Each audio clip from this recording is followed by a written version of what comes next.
মানুষেরা শুনুন, যারা আল্লাহ রাসূলের সামনে নিজেদের কণ্ঠস্বর নিচু করে রাখবে, উচ্চ সুরে কোনো কথা বলবে না, আল্লাহ নবী ঘোষণা করেন, ইমাম বুখারী রাহমাতুল্লাহি আলাইহি তিনি উল্লেখ করেন, ওই ব্যক্তি আল্লাহর তৈরি জান্নাতে যাবে।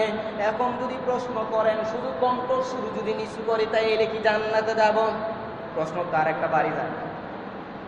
রসুল বললেন যদি কণ্ঠস্বর নিচু করে রাখে তাহলে ওই ব্যক্তি আল্লাহর তৈরি জান্নাতে যাবে। এখন এখানের মধ্যে যদি আরেকটা প্রশ্ন করেন যে কণ্ঠস্বর শুধু নিচু করে রাখলেই আল্লাহর তৈরি জান্নাতে যাব, এখানের মধ্যে প্রশ্ন কি থাকে না? তাহলে আমি আজকে থেকে আর কণ্ঠস্বর উঁচু করব না, কারণ কণ্ঠস্বর উঁচু না করলেই তো আল্লাহর তৈরি জান্নাতে যাব। এটা কি হবে? আল্লাহ জানিয়ে দেন। أَتَحْبَطَ أَعْمَالُكُمْ وَأَنْتُمْ لَا تَشْعُرُونَ। তোমরা আমল করো, কি করো ওইটা তোমরা মানো, শুধু ওইটা মানলেই চলবে না। তবে আবার রাসূল বলেছেন ওইটা মানো।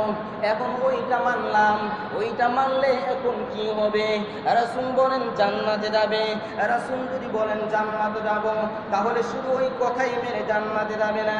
আল্লাহর নবী বিশ্বনবী রাহমাতুল লিল আলামিন ফাতহুল বারী কিতাবের মধ্যে উল্লেখ করেন, রাসূলের সামনে এমন কোন কথা বললে ওই কথাটা তোমার সামনে গ্রহণযোগ্য মনে হয় না, কিন্তু ওই কথাটা আল্লাহর কাছে এমন গ্রহণযোগ্য হয়ে যায়।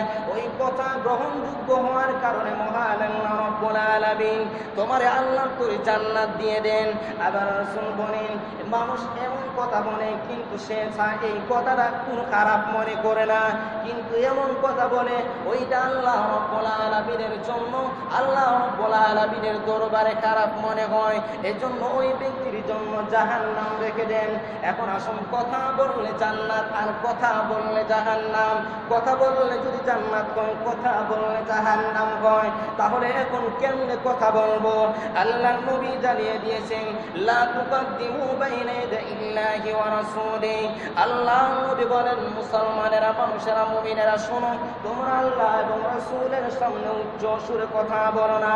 তার মানে শুধু কথা বলো না এই নয়, মুমিন বলে ডাকার পরে বলেন কথা বলো না, আর তার সাথে সাথে বলেন ওয়াত্তাকুল্লাহ, আল্লাহ রাব্বুল আলামিনকে ভয় করো। এখন এখানের মধ্যে আল্লাহ মুমিন বলে সম্বোধন করেন আর বলেন লা তুকাদ্দিমু বাইনা ইয়াদাইল্লাহি ওয়া রাসূলিহি, তোমরা আল্লাহ এবং রাসূলের সামনে উচ্চ সুরে কথা বলো না। যদি কথা না বলো তাহলে তোমাদের জন্য জান্নাত। আবার বলেন ওয়াত্তাকুল্লাহ, আল্লাহকে ভয় করো। এই কথার অর্থ হলো মুফাসসির কেরামরা বর্ণনা করেছেন ওয়াত্তাকুল্লাহ দ্বারা হলো আল্লাহর ভয় করা। যদি তোমরা আল্লাহর ভয় করো তাহলে সব কিছু মানবা, আল্লাহর হুকুম আহকাম মানবা। আল্লাহ বলেন তুমিনুনা বিল মা'রুফি ওয়া তানহাউনা আনিল মুনকার, তোমরা সৎ কাজে আদেশ করো, অসৎ কাজে নিষেধ করো, এবং সৎ কাজে আদেশ করবা, অসৎ কাজে নিষেধ করবা। সৎ কাজে আদেশ করলে কি হবে, অসৎ কাজে নিষেধ করলে কি হবে? আল্লাহর নবী আরেকটি হাদিসের মধ্যে বলেন সৎ কাজে আদেশ করো